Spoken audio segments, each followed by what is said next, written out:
Good morning mga kagulay. For today's video ay gagawa naman tayo ng fermented plant juice. So sa nakaraan nating video gumawa tayo ng fermented fruit juice. Ngayon naman ay gagawa tayo ng fermented plant juice or FPJ.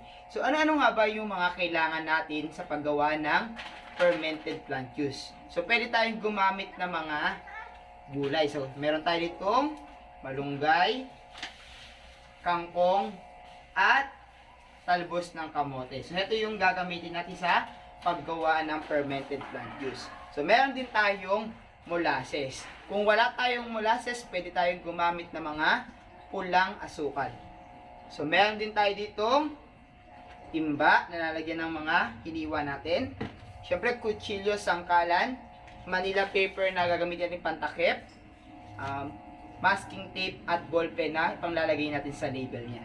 So, ano yung una natin gagawing step? So, unang step natin ay tatadtarin natin yung mga gulay na nakuha natin. So, mas maganda, mas maliit, mas maganda yung palalabasan ng ating ginagawa. O mas mabilis siya mapeperment.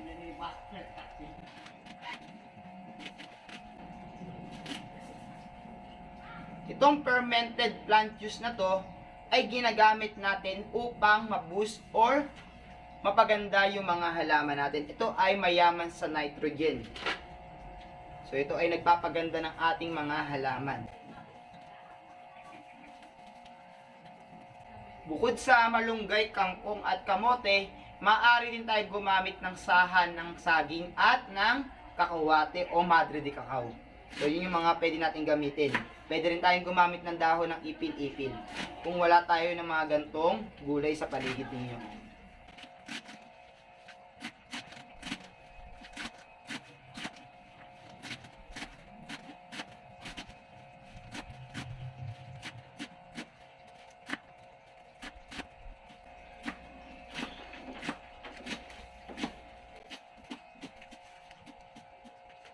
So dito guys, patapos na tayo sa ating paghihiwa. So ilalagay natin siya sa ating lagayan.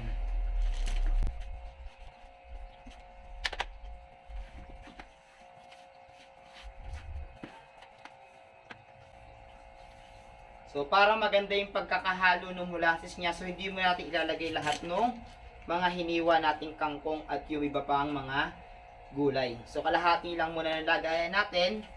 Then ilalagay na natin agad yung molasses para mas mabilis siyang mahalo. So unti-untiin natin yung paglalagay para equal yung paglalagay ng molasses sa kanya. So isasali natin yung molasses. So after natin siyang malagyan ng molasses o kalahati ng molasses, pwede na natin siyang haluin. Pag sigurado na kayo na halo na siya, pwede na natin ilagay yung mga natira pang mga gulay na hiniwa natin kanina.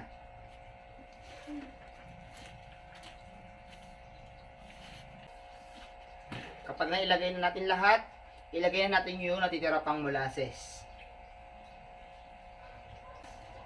Then kapag nailagay na natin yung natitirang molasses, haluin na ulit natin maigi. Para lahat ng mga hiniwa natin ay magkaroon ng molasses.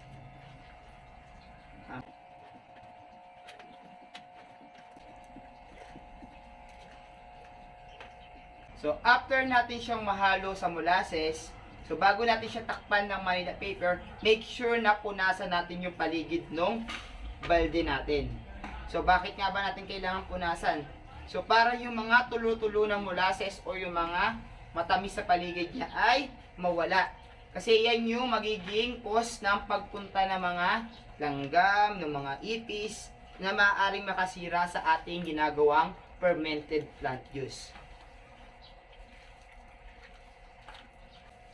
So, after natin siyang mapunasan, pwede na natin ilagay yung Manila paper na takip niya. So, i-cover natin siyang maigi.